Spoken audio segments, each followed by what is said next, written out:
కానీ ఇప్పుడు మెయిన్‌గా ఆంధ్రప్రదేశ్‌లో వినిపిస్తుంది ఏందంటే, అప్పులు అనేటువంటిది ఒక చాలా పెద్ద ఎత్తున కనిపిస్తుంది. ఈ అప్పులు, అప్పులు అని చెప్పేసి ఎక్కడికెళ్ళినా గతంలో జగన్మోహన్ రెడ్డిని అలానే విమర్శించారు. ఇప్పుడు చంద్రబాబు నాయుడుని కూడా విమర్శించాడు. ఈ 2 ఏళ్ల లోపే 2,500,00,000 దాటిపోయినాయి. ఈ 2 ఏళ్లలోనే 3,00,000,00,000 చేస్తాడనేది. సో, ఈ అప్పులకు సంబంధించిన పరిస్థితి వచ్చినప్పుడు అంటే ప్రజలు దాన్ని ఎలా పాజిటివ్‌గా తీసుకుంటున్నారా? నెగెటివ్‌గా తీసుకుంటున్నారా? చూడండి ఇప్పుడు ప్రజలు కూడా ఏంటి అంటే ప్రజలకి ఉపయోగపడే పథకాలు ఎవరైనా ఇస్తున్నా, కొంతమంది కొన్ని ఉపయోగపడే పనులు చేస్తున్నా కొంతమందికి. హ్మ్.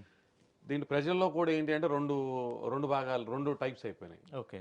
సాటిస్ఫైడ్ పీపుల్, అన్‌సాటిస్ఫైడ్ వాళ్ళు. Unsatisfied people. హ్మ్. అన్సాటిస్ఫైడ్ పీపుల్ ఏంటి అంటే ఏ ఏ రూల్‌లో అయినా పథకం వాళ్ళకి మిస్ అయినా, హ్మ్. వాళ్ళకి ఈ పథకంలో మనకి స్ట్రిక్ట్ రూల్స్ పెట్టి ఆ పథకం వాళ్ళకి రాకపోయినా, హ్మ్. ఆటోమేటిక్‌గా ఏంటి అంటే వాళ్ళు కూడా గవర్నమెంట్‌కి అంత ఫేవర్‌గా మైండ్ సెట్ చూపియట్లేదు. హ్మ్. ఇప్పుడు మా సర్వేలో చేసింది ఇదే. హ్మ్. అప్పుల మీద మేము చాలా సర్వే చేసాం అంతకుముందు. అంతకుముందు కూడా నేను చాలా ఇంటర్వ్యూలో చెప్పాను అప్పుల హ్మ్. మీద.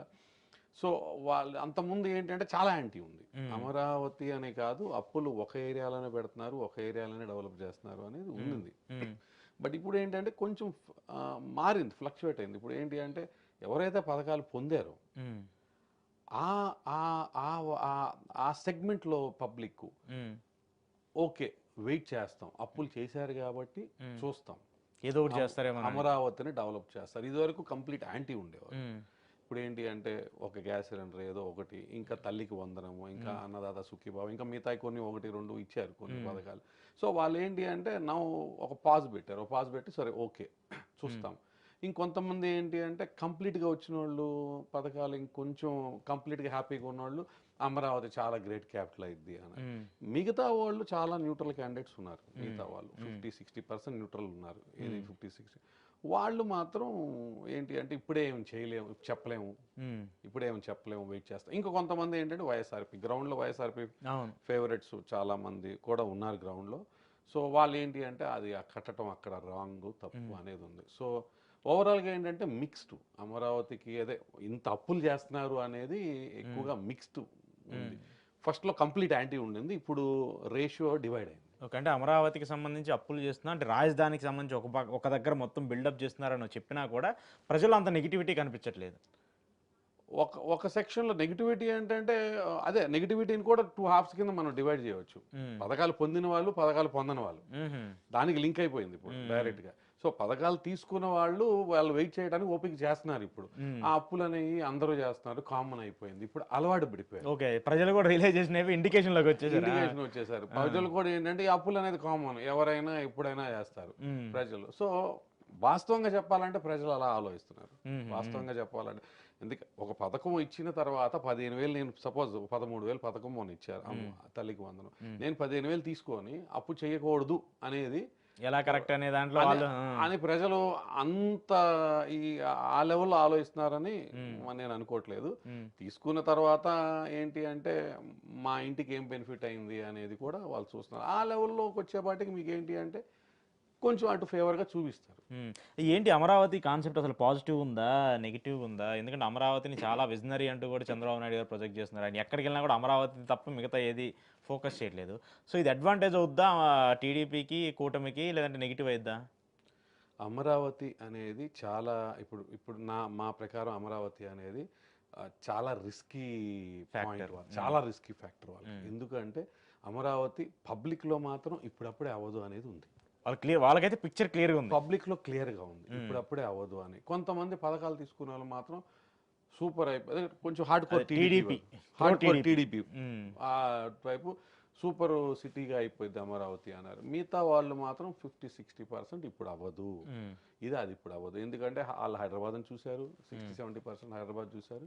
ఇంక మిగతా వాళ్ళు కొంతమంది ఏంటి అంటే ఇప్పుడు అవ్వదు. హ్మ్. కాబట్టి ఏంటి అంటే అమరావతిని బేస్ చేసుకొని సాటిస్ఫై చేయాలి అంటే హైదరాబాద్ సైజ్ సిటీ కాపోయినా హ్మ్. దాంట్లో హాఫ్ సైజ్ సిటీ చేయాలి అన్నా it will take so much of time. హ్మ్. సో, అది ఇమ్మీడియేట్‌గా 4, 5 ఏళ్లలో వాళ్ళు చూపించి చేయటం అనేది చాలా కష్టమని నేను అనుకుంటున్నాను. ఎందుకంటే గ్రౌండ్‌లో 40% of the majority of the people హ్మ్.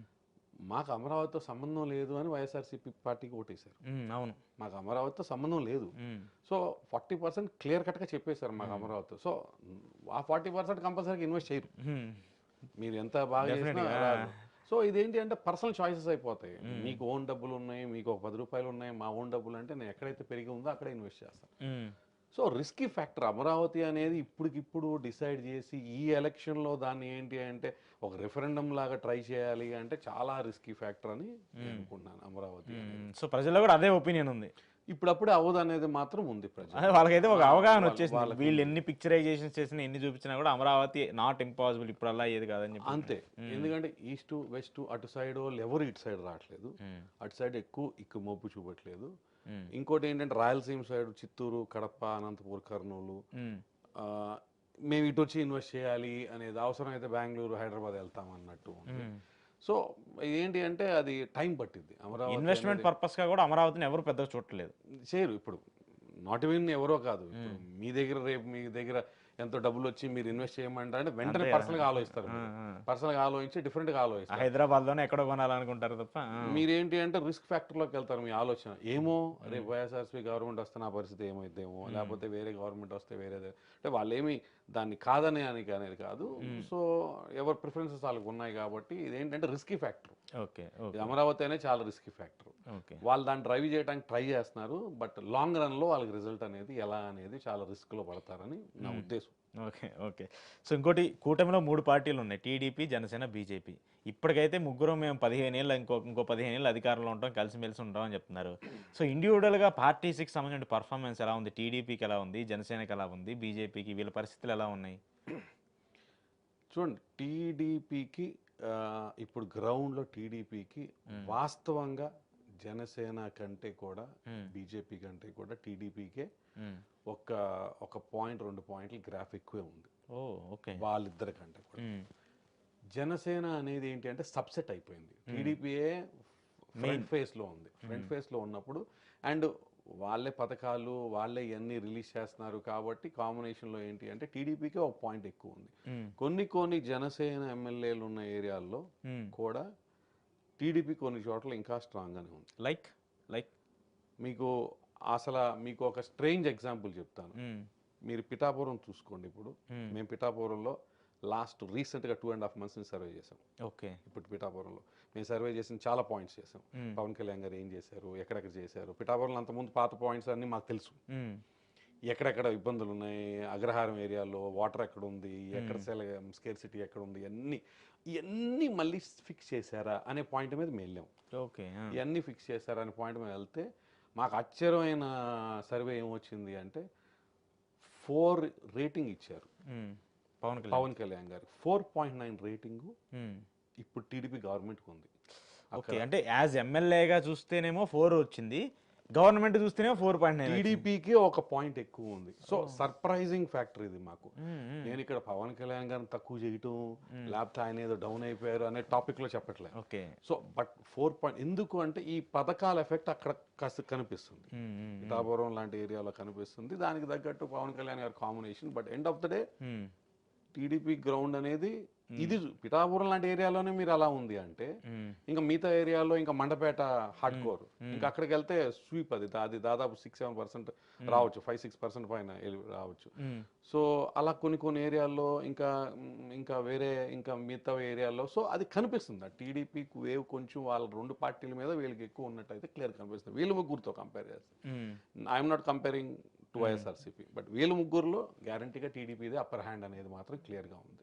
అంటే ఇప్పుడు జనసేన ఇప్పుడు అంటే 2024 ఎన్నికల్లో ఇట్స్ ఒక లక్ అనుకోవాలా లేదంటే వాళ్ళ అదృష్టం అనుకోవాలో తెలియదు, కానీ 100% మెజార్టీతో వాళ్ళు గెలిచారు.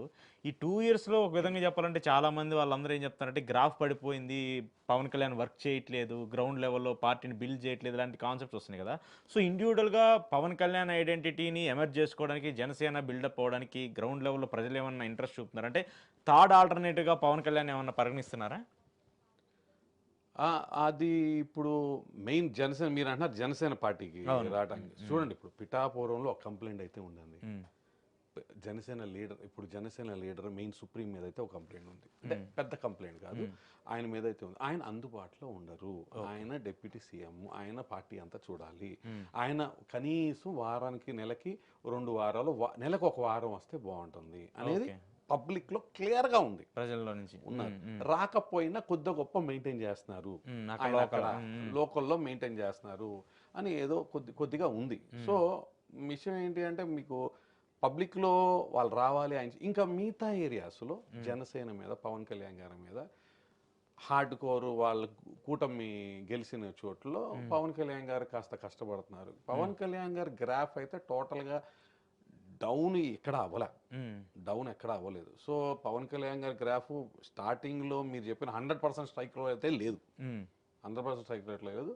పర్వాలేదు, ఆయనకో టైం ఇస్తున్నారు, ఆయన ట్రై చేస్తున్నారు, ఇంకా ఏదైనా చేస్తాడని చెప్పేసి వెయిట్ చేస్తున్నారు. అంటే జనసేన ఇప్పుడు ఒక సెంట్రిక్ ఒక పర్టికులర్ క్యాస్ట్ పాలిటిక్స్ బేస్ మీదే రన్ అయ్యే పార్టీగా కనిపిస్తుందా, లేదంటే అందరూ కూడా సపోర్ట్ ఏమైనా లీడ్ అయ్యే పార్టీగా ఏమన్నా ఎమర్జ్ అయ్యే అవకాశాలు ఉన్నాయా? ప్రస్తుతానికి 95% క్యాస్ట్ బేస్ మీదే నడుస్తుందని చెప్పుకోవచ్చు. ఓకే, ఇది జనసేన అంటే పార్టీ పరంగా చెప్పట్లేదు, అంటే టోటల్ ఒక పార్టీని నిర్దూషించట్లేదు, మెజారిటీగా సపోర్ట్ లెవెల్లో ఇది ఓపెన్ స్టేట్మెంట్. వైఎస్ఆర్సీపీకి ఒక సామాజిక వర్గం ఉంది, టీడీపీకి ఒక సామాజిక వర్గం ఉంది. సో ఆబ్వియస్గా వేరే సామాజిక వర్గం మాకు కూడా ఒక లీడర్ కావాలని కామన్ పాలిటిక్స్, ఇది దాన్ని మనం ఆపలేము, అది పబ్లిక్ టాక్ అది. సో ఆ క్యాస్ట్ మీద కంపల్సరీ ఉంది, కంపల్సరీ ఆ క్యాస్ట్ మీద ఈ పుషింగ్, ఆ క్యాస్ట్ బేసిస్ మీద ఈ పుషింగ్ వెళ్తుంది, ఆ క్యాస్ట్ బేసిస్ మీద ఈ patience. But end of the day public చాలా అడ్వాన్స్గా ఆలోచిస్తున్నారు. మేము చూసే సర్వేలో ఇది రొటీన్ పాలిటిక్స్. మాకు తెలిసిన సర్వేలో పబ్లిక్ చాలా ఫాస్ట్, పొలిటీషియన్స్ మన పొలిటికల్ పార్టీలు ఇప్పుడు చాలా స్లో, వాళ్ళు వీక్గా ఉన్నారు, చాలా వీక్. ఎనీ పార్టీ, టీడీపీ అయినా జనసేన అయినా వైఎస్ఆర్పీ అయినా నేను చూసిన దాంట్లో ఇప్పుడు మేము గ్రౌండ్లో తిరిగిన సమస్యలు, ఎందుకంటే చాలా అడ్వాన్స్, చాలా ఫాస్ట్ పబ్లిక్. వాళ్ళు రెగ్యులర్ పాత పాలసీలు, ఆయన ఇస్తే నేను ఇస్తాను, లేకపోతే వీళ్ళు ఇస్తే మేము ఇస్తాము, చాలా ఓల్డ్గా వెళ్తున్నారు. రొటీన్ మీరు గ్రౌండ్లోకి వెళ్తే 50 to 60% రెండు ప్రభుత్వాలు ఒకటే, వాళ్ళు పథకాలు ఇస్తున్నారు, వీళ్ళు పథకాలు ఇస్తున్నారు. సో విషయం ఏంటి అంటే మీకు పబ్లిక్లో ఆ పల్స్ ఆల్రెడీ ఉంది, పబ్లిక్లో ఆ పల్స్ ఉంది. సో ఆ పల్స్ మీద పబ్లిక్ కంటిన్యూ అవుతున్నారు. సో అది తప్ప ఎక్కడా కూడా అంటే పవన్ కళ్యాణ్ అయినా జనసేన అయినా ఇంకోటైనా అలా లీడ్ అవుతూ వచ్చేసి, మరి వైసీపీ పరిస్థితి ఏంటి? సో వైసీపీ పరిస్థితి ఏంటంటే చూడండి, వైసీపీ పార్టీని తక్కువ అంచనా వేయటానికి లేదు ఇప్పుడు గ్రౌండ్లో. ఒక 10% వాస్తవంగా ఇప్పుడు ఈ పథకాలు టీడీపీ ఇచ్చిన పథకాల మీద వైసీపీకి ఒక 10% రూలింగ్లో లేరు కాబట్టి ఒక 10% బ్యాక్లోనే ఉన్నారు, వాళ్ళు బ్యాక్లోనే ఉన్నారు. ఏది ఇప్పుడు పథకాలు స్టార్ట్ అయినాయి కాబట్టి టీడీపీలో అట్లా పథకాలు ఇనిషియేట్ చేశారు కాబట్టి పబ్లిక్ ఏంటంటే వెయిట్ చేస్తున్నారు, టీడీపీ పథకాలు ఇచ్చిద్దా లేదా చూద్దాము అని చెప్పి. బట్ వైసీపీలో ఏంటి అంటే వైసీపీలో ఆల్రెడీ పథకాలు ఇచ్చున్నారు. కొన్ని విలేజెస్లో, కొన్ని గ్రామీణ ప్రాంతాల్లో ఆటిల్లో ఈ రైతు సేవా కేంద్రాలు, రైతు భరోసా కేంద్రాల్లో వీటిలో పిండ్ల అవైలబిలిటీ ఉండటం, ఇన్పుట్ సబ్సిడీ ఇవ్వటం, కొన్ని అవి ఇవ్వటము. ఇప్పుడు వాళ్ళకి కొన్ని అడ్వాంటేజెస్ ఉన్నాయి, వాలంటీర్ సిస్టమ్ కొన్ని అడ్వాంటేజెస్ ఉన్నాయి. విషయం ఇంకోటి ఏంటి అంటే వైసీపీకి ఉన్న స్ట్రెంగ్త్, ఇంకో స్ట్రెంగ్త్ ఏంటి అంటే బిజినెస్, చిన్న బిజినెస్ హోల్డర్స్, చిన్న షాపులు, ఈ చిన్న ఫ్యాన్సీ స్టోర్స్, ఇలా చిన్న వాళ్ళకి ఏంటి అంటే ఎలక్ట్రిసిటీ ఛార్జెస్ పెరిగినాయి. సో అక్కడ గ్యారంటీగా వైసీపీకి ఫేవర్గా ఉంది, ఎందుకంటే టీడీపీకి వాళ్ళు గ్యారంటీగా అగెయిన్స్ట్గానే ఉన్నారు, ఎందుకంటే వాళ్ళకి వర్కౌట్ అవ్వట్లే. జాబ్ హోల్డర్స్లో వైసీపీ కొంచెం వీక్గా ఉంది.